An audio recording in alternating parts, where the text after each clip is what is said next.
Cumprimento a todos os meus irmãos com a paz de Jesus. Seja bem-vindo ao estudo da lição da Escola Sabatina número 8, Vendo o Invisível. Antes de começar, vamos orar. Pai querido que estás nos céus, aqui estamos na tua presença te adorando. Só o Senhor merece todo louvor, toda adoração, porque só o Senhor é Deus. O Santo de Israel, o Deus de Abraão, de Isaque e de Jacó.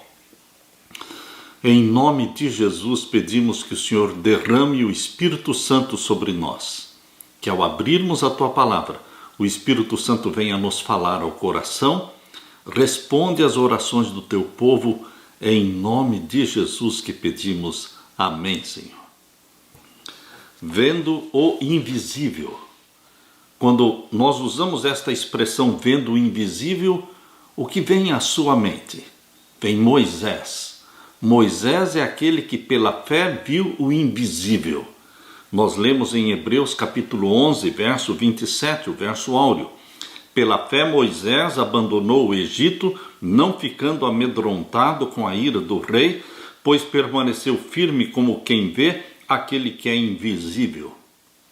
Pela fé é possível ver a Deus que é invisível, mas os olhos da fé contemplam o Pai com os braços abertos.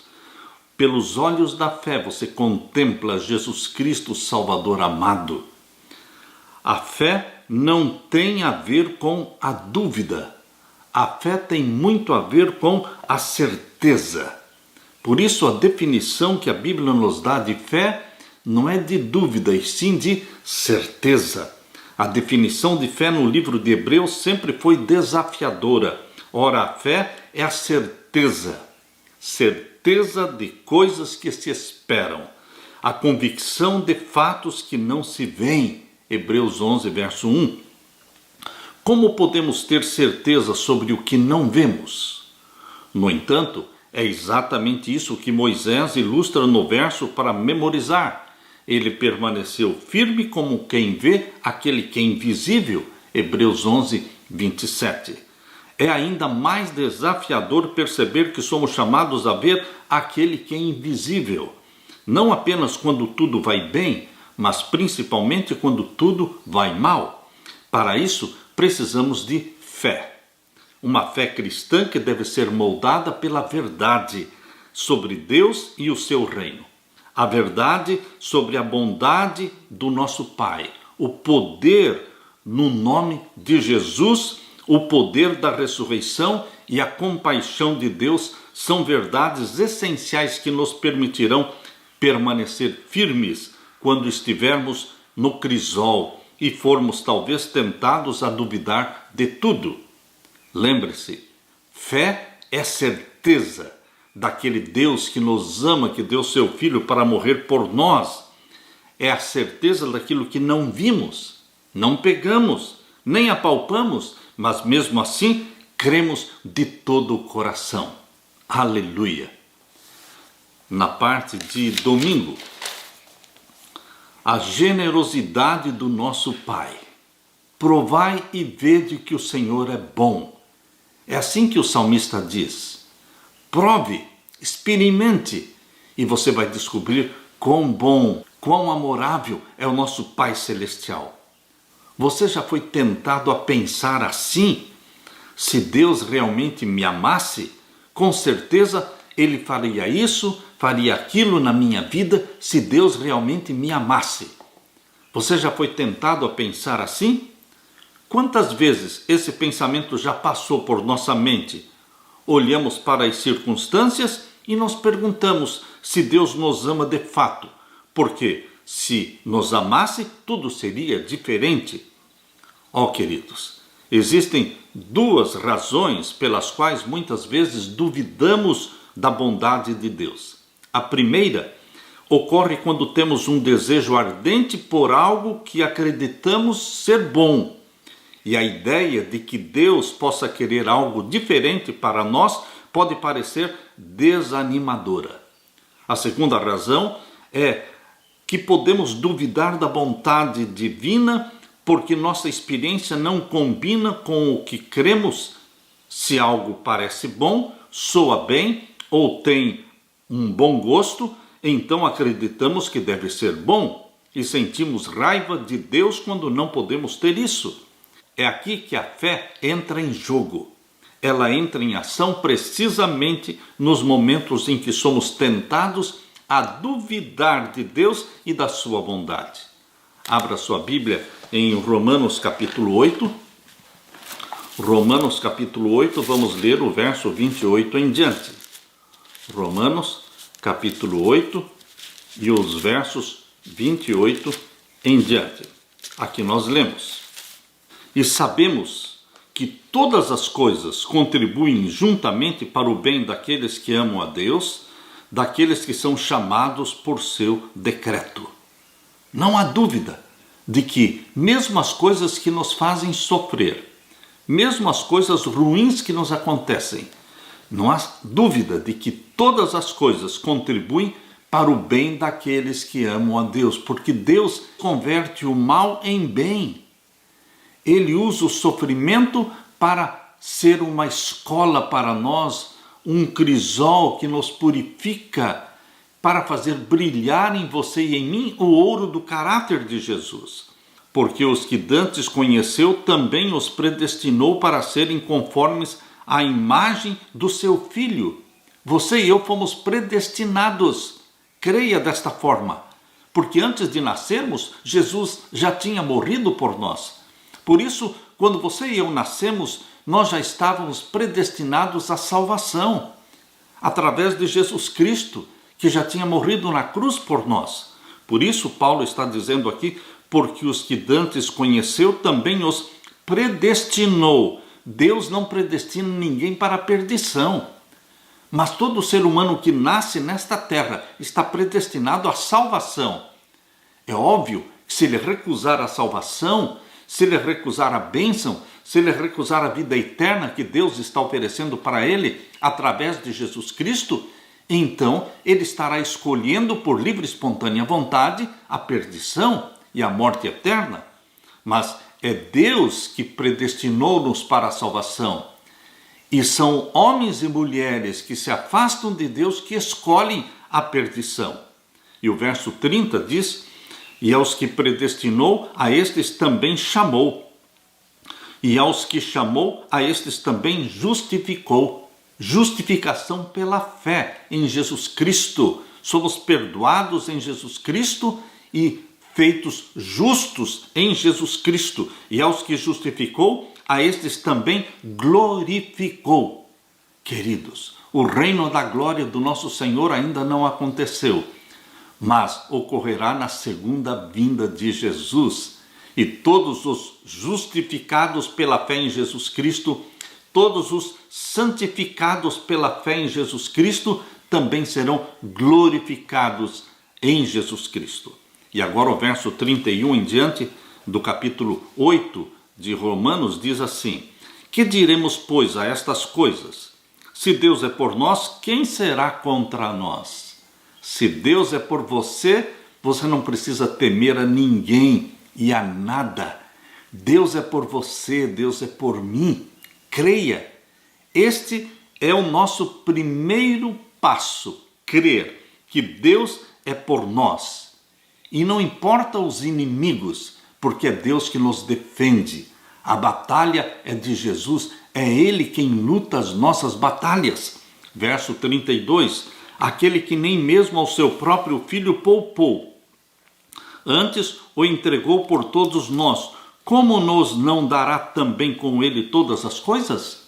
Deus o Pai deu o seu próprio Filho.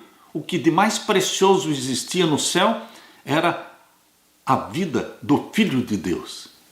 E Deus o Pai deu o seu Filho para morrer por você e por mim. Como vamos duvidar de tal amor? Se o mais difícil Ele já fez, como não voltará para nos buscar? Se já nos comprou com o seu próprio sangue, aquele que nem mesmo ao seu próprio Filho poupou, antes o entregou por todos nós, como nos não dará também com Ele todas as coisas? Tudo que pertence a Jesus pertence a você e a mim. Somos herdeiros do Pai, co-herdeiros de Jesus Cristo. Quem intentará acusação contra os escolhidos de Deus, diz o verso 33. Satanás é o acusador dos irmãos de Cristo. Isso está claro ali em Apocalipse capítulo 12 e o verso 10.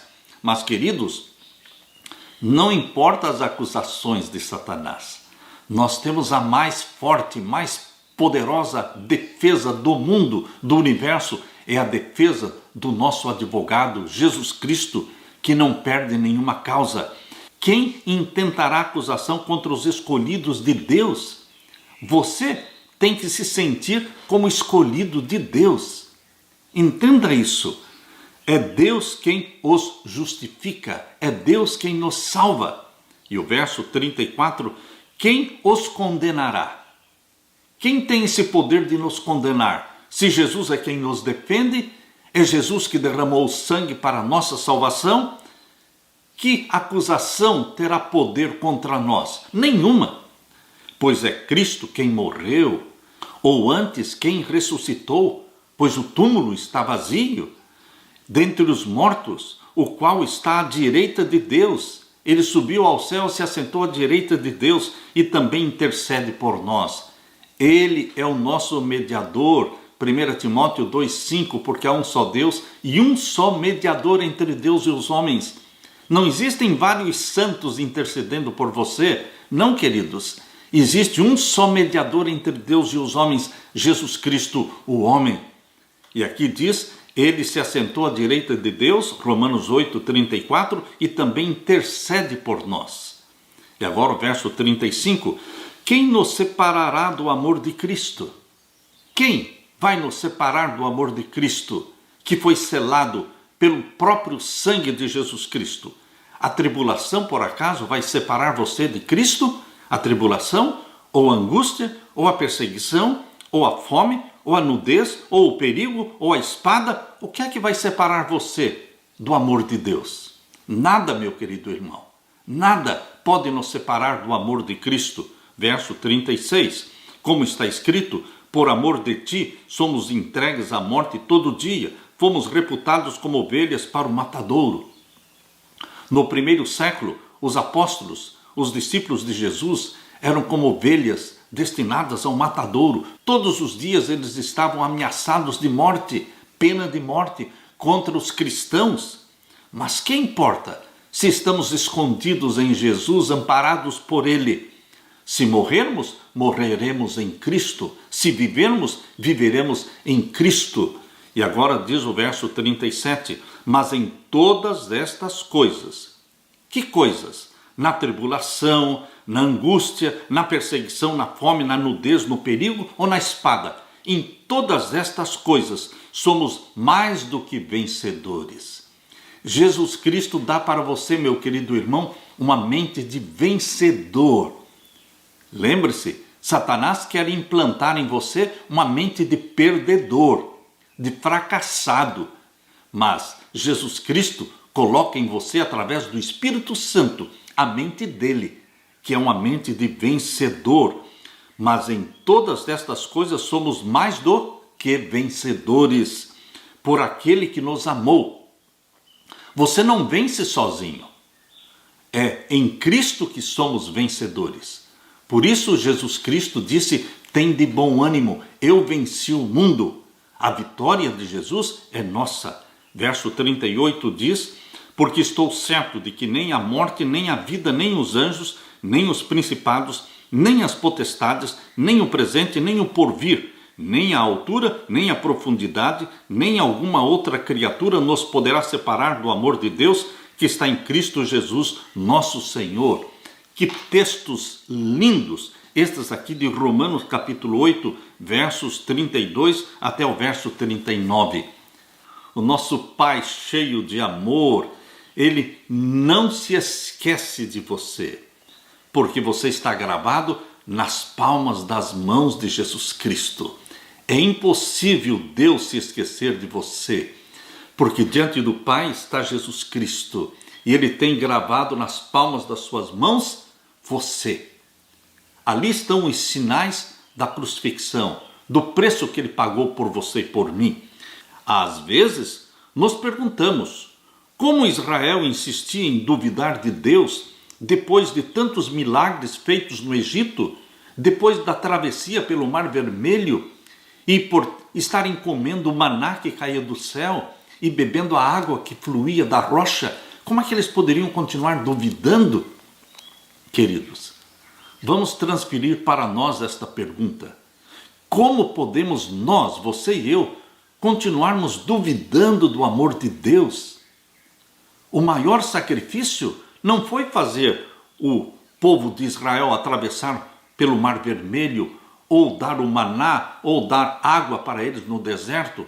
Não, queridos, isso não foi sacrifício para Deus. O maior sacrifício foi ele dar Jesus Cristo para morrer por nós. Queridos, naquele tempo em que Israel duvidou de Deus, a morte de Cristo estava profetizada para acontecer no futuro. Mas hoje você e eu olhamos para trás, para a morte de Jesus Cristo na cruz do Calvário, que já aconteceu. Aquele ali foi o maior sacrifício do céu, do Deus Pai. Jesus Cristo pendurado no madeiro, por você e por mim. Ora, meus queridos, quando nós pensamos no Israel rebelde, duvidando de Deus na travessia do deserto, vamos lembrar que nós hoje, muitas vezes duvidamos de Deus quando temos uma prova muito maior do amor e do cuidado de Deus. Que prova maior do amor de Deus existiria? Prova mais forte e convincente do que a morte de Jesus na cruz? Oh, meus queridos, nós não temos razão nenhuma para duvidar deste amor. Aquilo que aconteceu na cruz foi muito mais forte e nós não temos razão para duvidar de que Deus é amor. Ele deu seu Filho por nós e Ele nos comprou com o sangue de Jesus Cristo. Ele não somente deu o seu Filho para nós, por você e por mim, mas Ele voltará, Ele virá para nos buscar, para nos levar, para termos vida eterna, vida plena, junto com o nosso Pai, junto com o nosso Salvador Jesus Cristo, por toda a eternidade. Aleluia! Na parte de segunda-feira, em nome de Jesus, você já experimentou o poder que existe neste nome Jesus? Aquele que nos salvou dos nossos pecados. Existe poder nesse nome. Explore mais o nome de Jesus diariamente. Nós lemos em João capítulo 14 e o verso 14. Abra sua Bíblia em João capítulo 14 e o verso 14. Convido você para ler comigo. Aqui nós lemos: se pedirdes alguma coisa em meu nome, eu o farei. Este aqui é um cheque em branco que Jesus está dando para você. Um cheque em branco assinado por Ele. Se pedirdes alguma coisa em meu nome, eu o farei. O que é que você precisa? Peça. Peça com fé, não duvidando. E você receberá, se for bom para você, se for para o seu bem. Queridos, este é um cheque em branco assinado por Jesus Cristo. Jesus não estaria com os discípulos por muito mais tempo. Aquele que havia sido seu apoio e encorajamento estava indo para o céu e os discípulos começaram a se sentir confusos e desamparados. Contudo, embora não mais pudessem vê-lo fisicamente, Jesus lhes deixou a promessa notável: eu irei, mas eu enviarei o Espírito Santo, que habitará em vós, estará convosco. João capítulo 14, verso 1 a 14. João capítulo 14, verso 1 a 14. Eis aqui o texto que nós deveríamos memorizar, porque é o texto da nossa esperança, da nossa bendita esperança. João 14, 1 a 3. Não se turbe o vosso coração, não se preocupe. Creiam em Deus, creiam também em mim. É Jesus que está falando. Na casa do meu Pai existem muitas moradas. Se não fosse assim, eu teria dito, mas eu vou preparar lugar para vocês. E o verso 3 diz: e se eu for e preparar lugar para vocês, virei outra vez. Ele foi, Ele foi nos preparar um lugar. E aqui diz, e levarei vocês para mim mesmo, para que onde eu estiver, vocês também estejam. Jesus Cristo vai voltar para nos buscar, porque Ele quer nos perto dele. E agora o verso 4. Mesmo vós sabeis para onde eu vou e conheceis o caminho? Disse-lhe Tomé, Senhor, nós não sabemos para onde vais, e como podemos saber o caminho? Disse-lhe Jesus, eu sou o caminho, a verdade e a vida. Ninguém vem ao Pai senão por mim. Existem uns textos, porque toda a palavra de Deus é inspirada pelo Espírito Santo, mas existem algumas pérolas preciosas, que são textos preciosos, como este aqui, de João 14,6. Eu sou o caminho, a verdade e a vida. Ninguém vem ao Pai senão por mim. O texto de João 14, 1 a 3 é outra pérola. Este texto de João 14,6 é outra pérola. E agora o verso 7. Se vós me conhecesseis a mim, também conheceríeis ao meu Pai, já desde agora o conheceis e o tendes visto. Disse-lhe Filipe, Senhor, mostra-nos o Pai, o que nos basta. Disse-lhe Jesus, estou há tanto tempo convosco e não me tendes conhecido, Filipe. Quem me vê a mim, vê o meu Pai. E como dizes tu, mostra-nos o Pai. Jesus veio exatamente para revelar o Pai.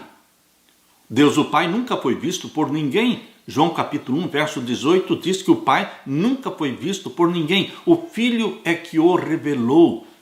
Aqueles que estavam olhando para Jesus Cristo, cheio de amor e de bondade, curando os enfermos, recebendo as crianças nos seus braços, ressuscitando os mortos, curando os leprosos, aqueles que estavam vendo Jesus fazendo isso, estavam vendo o Pai.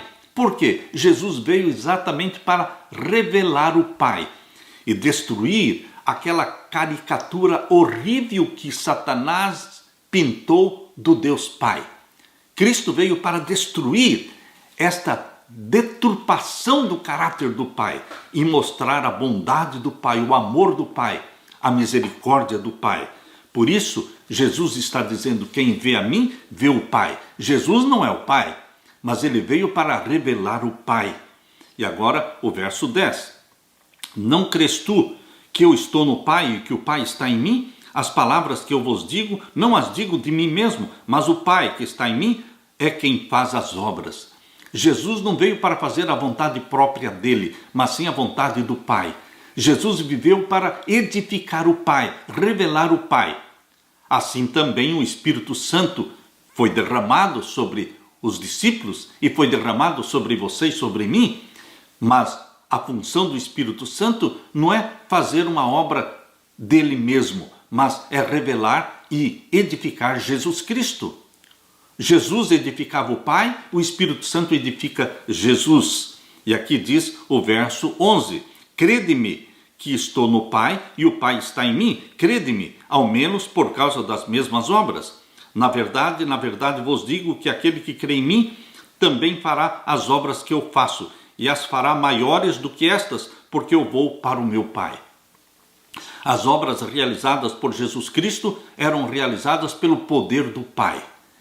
Queridos, você também e eu podemos realizar as obras que Jesus realizava, porque o Espírito Santo que nele habitava, habita também em nós.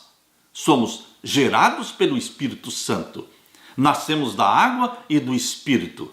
Portanto, temos a natureza de Jesus sendo implantada em nós pelo poder do Espírito Santo. Verso 13. E tudo quanto pedirdes em meu nome, eu o farei para que o Pai seja glorificado no Filho. Outro cheque em branco, dado por Jesus Cristo para você, assinado por Jesus Cristo. Você coloca o que você quiser neste cheque em branco. E o verso 14, se pedirdes alguma coisa em meu nome, eu o farei. Cheque em branco. Queridos, Jesus Cristo empenha a sua palavra. Peça em meu nome e eu farei. E o verso 15, se me amardes, guardareis os meus mandamentos. No verso 16, Jesus diz, e eu rogarei ao Pai, e ele vos dará outro Consolador. O Espírito Santo não é Jesus, mas ele trabalha com o caráter de Jesus Cristo, implantando-o em você. O Espírito Santo representa Jesus, edifica Jesus, revela Jesus. Queridos, o Espírito Santo é o outro Consolador enviado por Jesus Cristo. Eu rogarei ao Pai. Vocês estão vendo aqui no verso 16 de João capítulo 14, verso 16. Vocês estão vendo aqui a divindade, Pai, Filho e Espírito Santo. E eu, é Jesus que está falando, rogarei ao Pai, Jesus e o Pai. E ele vos dará outro Consolador. Quem é o Consolador? O Espírito Santo, para que fique convosco para sempre. E o verso 17, o Espírito da verdade. Há pessoas que me perguntam, Pastor Samuel, onde é que você viu lá na Bíblia o trio celestial? Ah, meus queridos, o trio celestial está na Bíblia. É o Pai, é o Filho, é o Espírito Santo. Nós estamos lendo aqui em João capítulo 14 e o verso 16. Eu rogarei ao Pai, Jesus falando, e ele, o Pai, vos dará outro Consolador. Aí está o trio celestial. E o verso 17 diz que o Espírito Santo é o Espírito da verdade, que o mundo não pode receber porque não o vê nem o conhece, mas vós o conheceis porque habita convosco e estará em vós. Veja novamente o trio celestial no capítulo 14, verso 26. Mas aquele Consolador, o Espírito Santo. Está claro isso? O Espírito Santo existe, faz parte da divindade. É o Pai, é o Filho, é o Espírito Santo. Aqui diz, mas aquele Consolador, o Espírito Santo, estou lendo João 14, 26, que o Pai enviará em meu nome. É Jesus que está falando, que o Pai enviará em meu nome. Enviará o quê? O Espírito Santo, o Consolador. Esse vos ensinará todas as coisas e vos fará lembrar de tudo quanto vos tenho dito. Aleluia! Porque a divindade trabalha por você e em você para nos resgatar, para nos transformar. Queridos, o que a Bíblia nos ensina aqui é que em nome de Jesus e pelo poder de Jesus Cristo podemos ter a certeza de que todo o mecanismo do céu trabalha em nosso favor. Podemos não ver os anjos trabalhando ao nosso redor, mas eles são enviados do trono do céu em nome de Jesus para realizar nossos pedidos e responder às nossas orações. Às vezes, quando oramos em nome de Jesus, abrimos os olhos e esperamos que tudo seja diferente ao nosso redor, mas tudo parece igual. No entanto, embora o poder de Deus possa vir com um efeito dramático, às vezes, como quando Jesus acalmou a tempestade, também pode vir através de um silêncio despercebido, como quando o poder divino sustentou Jesus no Getsêmani. Talvez não aconteça algo dramático de repente, mas isso não significa que Deus não esteja trabalhando por você e em você. Não espere ver para crer, meu querido irmão, minha querida irmã. Não é o ver para crer, mas é o crer para ver. Porque assim que Jesus falou para Tomé, porque viste, creste. Mas bem-aventurados são aqueles que não viram e creram. É o crer para ver um dia Jesus Cristo descendo em poder e glória. Creia e você verá a glória de Deus. Aleluia! Na parte de terça-feira, o poder da ressurreição. A ressurreição aborda o problema da incapacidade humana. Ao pensarmos sobre a vida, a morte e ressurreição de Jesus, com frequência refletimos sobre como a morte de Cristo nos tornou legalmente justos diante de Deus. E isso, é claro, é verdade. Nos tornamos e somos feitos justos pelo sangue de Jesus Cristo. No entanto, a ressurreição acrescenta uma dimensão específica à salvação. A ressurreição é significativa não apenas porque nos mostra que um dia também seremos ressuscitados. Não foi só Jesus ressuscitado. A ressurreição de Jesus, as primícias dos que dormem, é o símbolo da nossa ressurreição também. Esse evento, a ressurreição de Jesus, colocou Jesus à direita do Pai, em uma posição de poder, numa posição de autoridade, e Deus nos disponibiliza esse mesmo poder, porque nós seremos ressuscitados, e se estivermos vivos na volta de Jesus, seremos transformados no abrir e fechar de olhos, e seremos arrebatados e colocados também numa posição de autoridade e de poder, porque nós vamos nos assentar no trono com Jesus. Assim como Jesus Cristo se assentou ao lado do Pai, Jesus Cristo diz que nós vamos poder nos assentar no trono dele. Isso está muito claro ali em Apocalipse capítulo 3. Abra sua Bíblia agora em Efésios capítulo 1, vamos ver os versos 18 a 23. Efésios capítulo 1 e os versos 18 a 23. Aqui nós lemos: tendo iluminados os olhos do vosso entendimento, para que saibais qual seja a esperança da sua vocação e quais as riquezas da glória da sua herança nos santos, e qual a sobreexcelente grandeza do seu poder sobre nós, os que cremos, segundo a operação da força do seu poder, que manifestou em Cristo, ressuscitando-o dos mortos e pondo-o à sua direita nos céus.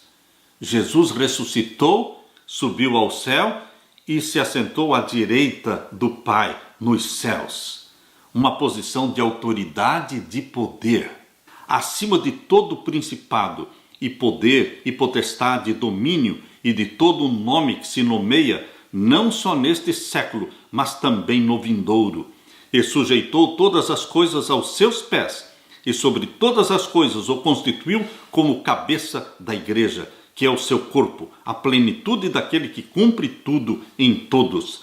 Queridos, Jesus Cristo ressuscitou, subiu ao céu e assentou-se à direita do Pai, numa posição de poder e autoridade. Por isso ele disse: todo o poder me é dado no céu e na terra. Jesus Cristo também vai nos ressuscitar e nós vamos nos assentar com Jesus Cristo no seu trono. É isso que a palavra de Deus nos promete em Apocalipse capítulo 3. Abra sua Bíblia em Apocalipse capítulo 3, o verso 21. Aqui lemos: ao que vencer lhe concederei que se assente comigo no meu trono, assim como eu venci e me assentei com o meu Pai no seu trono. Assentar-se no trono com Jesus Cristo é um sinal de autoridade, de poder que Deus nos outorga. Paulo orava para que os efésios entendessem alguns conceitos que só podem ser entendidos corretamente com a ajuda de Deus. Primeiro, existe esperança de transformação e um futuro eterno para o qual Jesus nos chamou. Segundo, há um poder que foi manifestado em nosso favor. Paulo tentou descrever esse poder disponível para nós e que é o mesmo que ressuscitou Jesus, não apenas de volta à vida, mas para o lugar de poder à direita do Pai. Não iremos simplesmente para o céu. Nós vamos sim nos assentar no trono com Jesus. Isto significa poder e autoridade, exatamente como Jesus promete em Apocalipse 3 e o verso 21, ao que vencer, lhe concederei que se assente comigo no meu trono. Pense neste privilégio, que significa poder e autoridade dados para você e para mim, para os resgatados pelo sangue de Jesus, assim como eu venci e me assentei com o meu Pai no seu trono. Bendito seja Deus por este privilégio que Ele nos dá de salvação, de ressurreição, de glorificação e de nos assentarmos no trono com Jesus Cristo. Aleluia! Na parte de quarta-feira, entregando ao Senhor as preocupações, deixando com Jesus Cristo as nossas preocupações, os nossos fardos. Há uma frase que diz assim: por que orar quando você pode se preocupar? Preocupação não resolve os problemas, meu querido irmão, minha querida irmã. Ansiedade não resolve os problemas. Nós temos que entregar nossos fardos a Jesus Cristo. Alguém disse que quando a nossa vida estiver toda amarrada, devemos dá-la a Deus e deixar que Ele desate os nós. Mas você não pode entregar sua vida toda amarrada para Deus e ficar ali ao lado de Deus dando sugestões, dando ideias de como Ele pode resolver os problemas da sua vida. Não, queridos, vamos entregar nossa vida nas mãos de Jesus Cristo e deixar que Ele solucione, que Ele resolva. Não podemos ficar ali dando sugestões. Abra sua Bíblia e vamos ler então em 1ª carta de Pedro, capítulo 5 e o verso 7. 1ª carta de Pedro, capítulo 5 e o verso 7. Lançando sobre Ele, você lança sobre Jesus toda a sua ansiedade, porque Ele tem cuidado de nós. Lance sobre Ele, coloque sobre Jesus o seu fardo. Ele tem cuidado de você. Você não vai cansar Jesus, você não vai esgotar as energias de Jesus. Lance sobre Ele toda a sua ansiedade, porque Ele cuida de você. Em Mateus capítulo 6, vamos ver agora os versos 25 em diante. Mateus capítulo 6 e os versos 25 em diante. Aqui diz: por isto vos digo, não andeis cuidadosos quanto à vossa vida, pelo que haveis de comer ou pelo que haveis de beber, nem quanto ao vosso corpo, pelo que haveis de vestir. Não é a vida mais do que o mantimento e o corpo mais do que o vestido? Por que ansiedade? Se o Pai provê tudo o que nós precisamos, nosso pão, nossa água, nosso vestuário, nossa casa, tudo o que nós precisamos, as necessidades básicas, Ele promete prover. Verso 26, olhai para as aves dos céus, que nem semeiam, nem cegam, nem ajuntam em celeiros, e vosso Pai Celestial as alimenta. Não tendes vós muito mais valor do que elas? Se Deus alimenta as aves, não vai alimentar você, que foi comprado pelo sangue de Jesus? Verso 27, e qual de vós poderá com todos os seus cuidados acrescentar um côvado, ou seja, 1 centímetro ou meio metro? Qual de vós poderá acrescentar um côvado à sua estatura? Verso 28, e quanto ao vestido, por que andais solícitos? Ou seja, por que andam preocupados? Olhai para os lírios do campo, como eles crescem, não trabalham e nem fiam. E eu vos digo que nem mesmo Salomão, em toda a sua glória, se vestiu como qualquer deles. Pois, se Deus assim veste a erva do campo, que hoje existe e amanhã é lançada no forno, no fogo, não vos vestirá muito mais a vós, homens de pouca fé? E agora o conselho de Jesus, verso 31, não andeis, pois, inquietos, dizendo: que comeremos, ou que beberemos, ou com que nos vestiremos? Porque todas estas coisas os gentios, ou seja, os pagãos, os que não conhecem a Deus, procuram. De certo, o vosso Pai Celestial bem sabe que necessitais de todas estas coisas. Nosso Pai Celestial sabe que nós precisamos da comida, sabe que nós precisamos do vestuário, sabe que nós precisamos de um teto para morar, para nos abrigar. Ele conhece todas as nossas necessidades. E o que deveremos fazer então? Verso 33, busquem primeiro o reino de Deus. O básico, o primordial, a prioridade é: busque primeiro o reino de Deus e a sua justiça, e todas estas coisas, vestuário, comida, tudo que você precisa, será acrescentado, será dado pelo Pai. Busque primeiro o reino de Deus e a sua justiça, e todas estas coisas vos serão acrescentadas.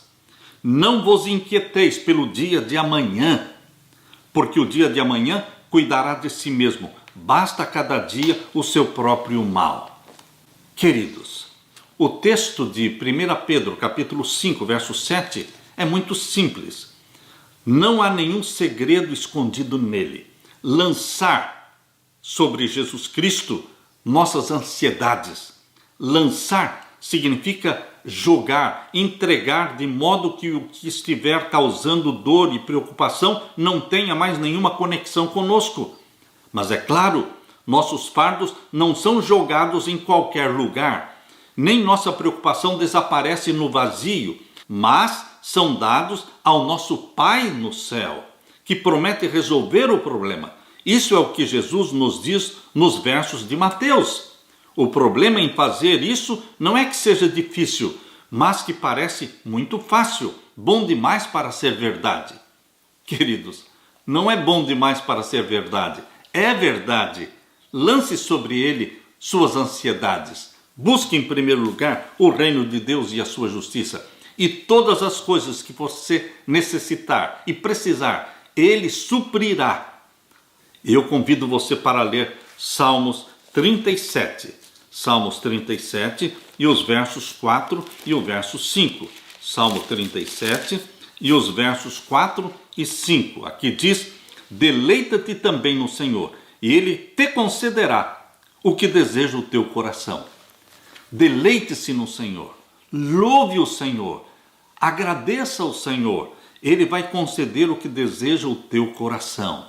E o verso 5, Salmos 37, verso 5, entrega o teu caminho ao Senhor. Entregar, não é dar e depois pegar de volta. Entrega o teu caminho ao Senhor, entrega a tua vida ao Senhor. Confie nele e tudo ele fará por você e em você. Aleluia. Na parte de quinta-feira, fiéis mesmo sem ver a Deus. O lema da vida de Moisés foi o crer para ver. Pela fé, ele viu o invisível. Pela fé, você pode ver o invisível. Para os judeus exilados na Babilônia, Deus parecia não se importar muito com a situação deles. Ainda estavam exilados, ainda se sentiam abandonados pelo Senhor por causa dos seus pecados, mas o profeta Isaías lhes dirigiu palavras de conforto. Nós lemos em Isaías capítulo 40, abra sua Bíblia, em Isaías capítulo 40 e o verso 11. Isaías capítulo 40 e o verso 11, aqui nós lemos: como o pastor apacentará o seu rebanho, entre os seus braços recolherá os cordeirinhos e os levará no seu regaço. Aos que amamentam, ele guiará mansamente. Aqui Deus, através do profeta Isaías, está usando a imagem de um pastor que cuida das suas ovelhinhas, dos seus cordeirinhos. Queridos, Deus nunca se esqueceu do seu povo, mas existia uma profecia de 70 anos no exílio de Babilônia. Deus estava com o seu povo no exílio, não os abandonou, mas eles tinham que entender que seriam 70 anos. Isaías capítulo 40, versos 27 a 31. Isaías 40, versos 27 a 31. Aqui nós lemos: por que, pois, dizes, ó Jacó, e tu falas, ó Israel, o meu caminho está encoberto ao Senhor e o meu juízo passa de largo pelo meu Deus? Não sabes, não ouviste que o eterno Deus, o Senhor, o Criador dos fins da terra, nem se cansa nem se fatiga? Não há esquadrinhação do seu entendimento? Dá esforço ao cansado, multiplica as forças ao que não tem nenhum vigor. Os jovens se cansarão e se fatigarão, e os mancebos certamente cairão, mas os que esperam no Senhor. Você, meu querido irmão, deve se incluir neste grupo que espera no Senhor, mas os que esperam no Senhor renovarão as suas forças, subirão com asas como águias, correrão e não se cansarão, caminharão e não se fatigarão. Queridos, existe uma promessa de Deus. Esta promessa foi feita para o seu povo no exílio de Babilônia. Deus estava com eles ali, não tinha se esquecido deles, mas existia uma profecia de 70 anos. Hoje também você pode estar sendo tentado a pensar que Deus abandonou você, que Deus se esqueceu de você, porque Ele não está ouvindo as suas orações. Não se esqueça que os ouvidos de Deus estão abertos, estão atentos para o clamor, porque o próprio profeta Isaías, aqui no capítulo 59, ele diz assim, verso 1, eis que a mão do Senhor não está encolhida, para que não possa salvar, nem o seu ouvido agravado, para não poder ouvir. Queridos, os ouvidos de Deus estão abertos para a nossa prece, para o nosso grito por socorro. Mas o que é que pode impedir que Deus nos ouça? Verso 2, Isaías 59, 2. Mas as vossas iniquidades fazem divisão entre vós e o vosso Deus, e os vossos pecados encobrem o seu rosto de vós, para que vos não ouça. Queridos, da nossa parte, precisa haver confissão dos nossos pecados, decisão sincera de romper com os pecados, porque Deus odeia o pecado, mas Deus ama o pecador, Deus ama você, mas você não tem que se agarrar ao pecado, você tem que romper com ele, confessar o pecado e receber a bênção do Pai Celestial. Queridos, assim como existia uma profecia de 70 anos para o povo de Deus no exílio em Babilônia, hoje também existem profecias que mostram que Jesus Cristo está voltando. São passos de um Deus que está voltando, mas existem profecias de tempo, para o tempo do fim. Há pessoas que pensam que não existem mais profecias de tempo. Não, queridos. Antes de 1844, as profecias eram de tempo profético, um dia valendo um ano. Mas depois de 1844, as profecias de tempo são de tempo literal. Jesus Cristo vai voltar. Nós estamos ansiando pela segunda vinda de Jesus, mas existem profecias a serem cumpridas. Existe uma profecia de 3 anos e meio da última supremacia papal, Apocalipse 13, verso 5. Ali diz que a besta que subiu do mar, o poder papal, ele terá um reinado, uma supremacia, a última, de 42 meses, 3 anos e meio, 1260 dias. Existe em Daniel capítulo 12, verso 11, uma profecia de 1290 dias, literais. Existe também no Daniel capítulo 12, verso 12, uma profecia de 1335 dias, literais. Queridos, estas profecias vão se cumprir. Os 1260 dias começam com o decreto dominical sendo aprovado no mundo todo. Os 1290 dias começam também com o decreto dominical. E assim os 1335 dias. Queridos, os 1260 dias terminam com a queda do poder papal. No final dos 3 anos e meio, no final dos 1260 dias, cairá o poder papal. Para que Satanás ande na terra dizendo eu sou o Cristo, personificando Cristo, Satanás vai fazer isso. Jesus já profetizou, será após a queda papal, no final dos 1260 dias. Porém, mais 30 dias completam 1290 dias e haverá a ressurreição especial, a ressurreição daqueles que morreram na fé da mensagem do terceiro anjo. E mais 45 dias completam 1335 dias.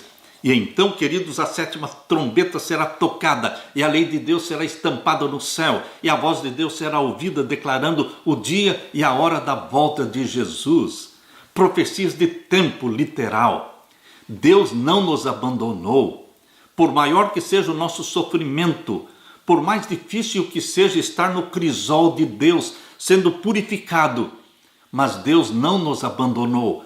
Mas assim como no tempo do exílio do povo de Deus em Babilônia, existia uma profecia de 70 anos, assim também hoje, embora sofrendo e passando pelo período da angústia qual nunca houve, existe uma profecia de tempo, para o tempo do fim, 1260, 1290, 1335 dias literais.